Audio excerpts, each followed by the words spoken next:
I've always loved the Pokemon lore. It never really makes any sense, but it's always fun to try to put together pieces from this 25-year-old franchise that were never intended to be put together and try to mash them together to make them fit. The first Pokemon games that I played were in Generation 4, and that was really the first generation to start putting a focus on the mythology of the Pokemon world with Arceus and the Creation Trio, so I guess it makes sense that I would have some sort of interest in the topic even years later. Specifically, I've always wondered if there was a mythological pantheon of Pokemon, and today we're going to try to put that together. There are a lot of mythical and legendary Pokemon, with there being 68 legendaries and 21 mythicals at the time of this recording. But not all of them fit into this pantheon. The most obvious ones that don't fit are the ones that were made by humans. Mewtwo, Genesect, Type Null, Savali, and Magearna obviously are made by humans and therefore don't really fit into a mythological pantheon. Similarly, other Pokemon just aren't really powerful enough to be included. Pokemon like Deoxys, Latios and Latias, Meloetta, Deoncé, Volcanion, the Tapu Guardians, Marshadow, Zorora, Meltan, Kubfu/Urshifu, Glastier, Spectier, and Calyrex, Koraidon and Miraidon, and the Treasures of Ruin. I really like some of these Pokemon, but they just don't really fit into an overall mythological pantheon. Additionally, Ultra Beasts, by definition, are from another dimension, so they can't really exist in the pantheon. Now that we've disqualified some of the Pokemon, we'll be breaking down the rest into a sort of hierarchy based on their legends and their powers. The connections between these Pokemon don't necessarily mean that they created each other, just that their powers fit into the domain of the Pokemon above them. If you want to think of this in terms of Greek mythology, it's like how Poseidon is the god of the seas and Ceto is the goddess of sea monsters, but that doesn't necessarily mean that Poseidon created Ceto. It's just that her domain falls under the category of the sea. So without further ado, let's look at the pantheon of Pokemon. Of course, the easiest place to start is with Arceus, the god of all Pokemon. The legend is that there was nothing in the universe until a mysterious egg just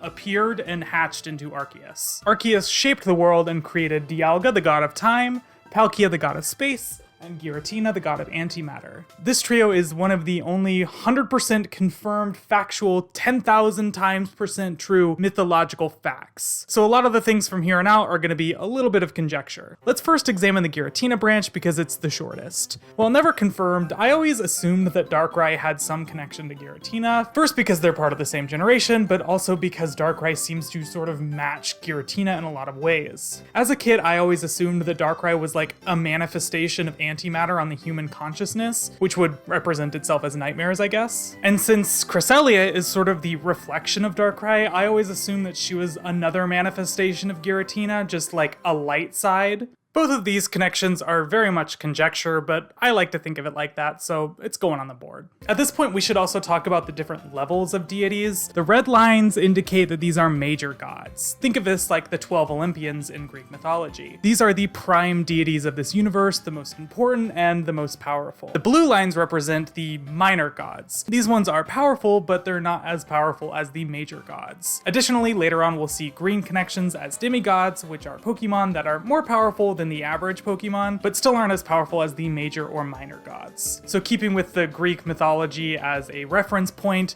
these are like the Olympians, these are like Nike or Thanatos, and the demigods are like Perseus or Heracles. Moving on to the next line of the Creation Trio, let's talk about Palkia's domain. Obviously, Palkia is the god of space, so their whole deal is everything that's sort of in the physical realm. As a quick aside, I think Hoopa is definitely under Palkia's domain, as his whole thing is warping space. I think Hoopa is like a mischievous little demigod that goes around and makes little wormholes just for fun. Under Palkia are Groudon, Kyogre, and Rayquaza. Additionally, Regigigas is probably under these three because his whole thing is pulling the continents together, so he sort of arranges the world that these three create. Additionally, under Regigigas, we also, of course, have the Regititans, who obviously fall under this domain as well. Moving back up to the Weather Trio, I think that there's a couple of legendary and mythical Pokemon that spawned from these three. I think the minor god of Heatran came from Groudon, while the demigods of Manaphy and Phione came from Kyogre. Finally, I think that the four forces of nature might have actually come from the conflict between these three. It sort of makes sense that through a conflict with land, sea, and sky that the forces of nature would emerge. This This is the last of the Palkia line, so let's take a quick detour back to the original one, Arceus. Mew is often recognized as the ancestor of all Pokemon, so it makes sense that Arceus would create Mew, and then Mew would spread and become every other Pokemon. Additionally, we know for a fact that Arceus created the Late Guardian trio of Uxie, Mesprit, and Azelf in order to give the world knowledge, emotion, and willpower, so we for sure know that they are under Arceus' domain. Under the Late Guardian trio, I think that there's a few more Pokemon that could live under this domain.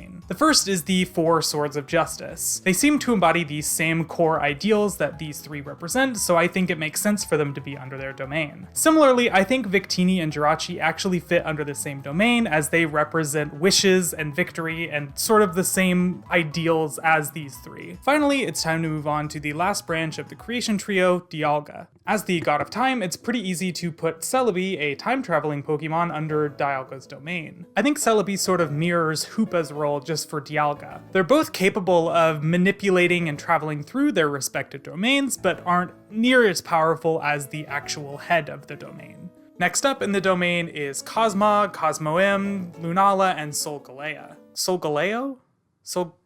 Lunala? Cosmoem? Cosmog? I never played this one. I didn't play Sun and Moon. Sue me. Now you might be wondering why I placed these four specifically under Dialga's domain. Well, sure, the sun and moon are physical things in the sky. I think it's more interesting to look at them as markers of the passage of time. They exist under Dialga's domain as a sort of measure of the passage of time. Necrozma is left out of this equation because it's from another dimension and therefore doesn't count for this pantheon. Under Solgaleo and Lunalia, we actually have Ho-Oh and Lugia. Now, there isn't any real evidence to support this connection, but Lugia and Ho-Oh were originally designed to be night and day, therefore connecting them to both of these. Now, with Ho-Oh, of course, we know that we have the connection with the legendary beasts after the tower burned down and it resurrected the three Pokemon into the three beasts, but we also have a connection with Lugia, who has a sort of connection with the three legendary birds from Kanto. There's no legend really associated with this, but we have seen that connection multiple times. Moving on, we have to take a different direction with the Dialga chain. This might be a little weird, but I think Xerneas, Yveltal, and Zygarde all have a connection to Dialga's domain. Since these represent life, death, and the balance between the two, I think it sort of makes sense that they're part of time. Under these three, we have Shaman. Since Shaman sort of represents rebirth, I think it makes total sense for it to be connected to these three. Finally, under these three, we have the original dragon / Zekrom, Reshiram, and Kyurem. Since these represent yin and yang, I think it makes sense for them to be under the domain of life and death. So all that's really left is Zacian, Zamazenta, and Eternatus. I think Eternatus could easily be related to Giratina in a sort of antimatter way, but I'm not really sure how that connection works. Additionally, I don't know where Zacian and Zamazenta would go, so if you have any suggestions, please let me know. So this is the creation story of the Pokemon world. Our mythology begins with Arceus, forming as an egg and later forming the entire universe. He creates Dialga, the god of time, Palkia, the god of space, and Giratina, the god of antimatter. Giratina is banished to the Distortion Realm for being too destructive, but his power leaks from the realm, creating Darkrai as the god of nightmares, and as a balance, also creates Cresselia as the god of dreams. Dialga and Palkia's power manifests into Celebi and Hoopa, demigods of time and space who can travel freely throughout their domains. Palkia creates Groudon, Kyogre, and Rayquaza as the gods of the land, sea, and sky. They create the world, forming a landmass, an ocean, and an atmosphere. During the violent creation of the land, Heatran emerges as the god of fire. Manaphy and Phione also form as sea spirits who inhabit Kyogre's new ocean. Meanwhile, Dialga creates Cosmog, which later becomes Solgaleo and Lunala, the gods of the sun and moon. They begin to circle the new planet, forming the day and night and marking the passage of time. As a consequence of separating time between night and day, Ho-Oh, the god of day, and Lugia, the god of night, emerge. During the creation of the land and sea, Groudon and Kyogre started fighting. They both thought that their creation should cover the entire world, and Rayquaza had to step in to stop them. During their clash, the violence and sheer power exerted by all three of them on each other create the four forces of nature, who become the gods of the weather. After the battle, Regigigas, the god of the earth, under Rayquaza's request, pulled Groudon's landmass apart and formed the continents as a compromise between Groudon and Kyogre. He then created Regirock, Regice, Registeel, Regieleki, and Regidrago as the gods gods of rock, ice, steel, electricity, and dragons to maintain stewardship over the new continents. During the creation of the Earth, Arceus created Mew to live and spread across the world, and its descendants would later evolve into every Pokemon species. At the same time, he created Uxie, Azelf, and Mesprit to give the new life knowledge, emotion, and willpower. Later, these ideals would be upheld and protected by the Swords of Justice, and the combinations of the ideals would become Jirachi, the demigod of wishes, and Victini, the demigod of victory. After the creation of mortal life, Xerneas, Yveltal, and Zygarde manifested as the gods of life, death, and balance. Shaman forms as a demigod of rebirth. As life matures and disseminates across the land, the Tau Trio's original dragon is formed as a mediator, becoming a new god of balance, before being split in more recent history into Zekrom, Reshiram, and Kyurem. In more recent history as well, Articuno, Zapdos, and Moltres formed as demigods of the cold winds, heat waves, and thunderstorms, working closely with the forces of nature. In more modern history, Ho-Oh revives the legendary beasts into the demigods of storms, representing the rain, lightning, and fire that is created during an intense storm. And that is the creation myth of the Pokemon world.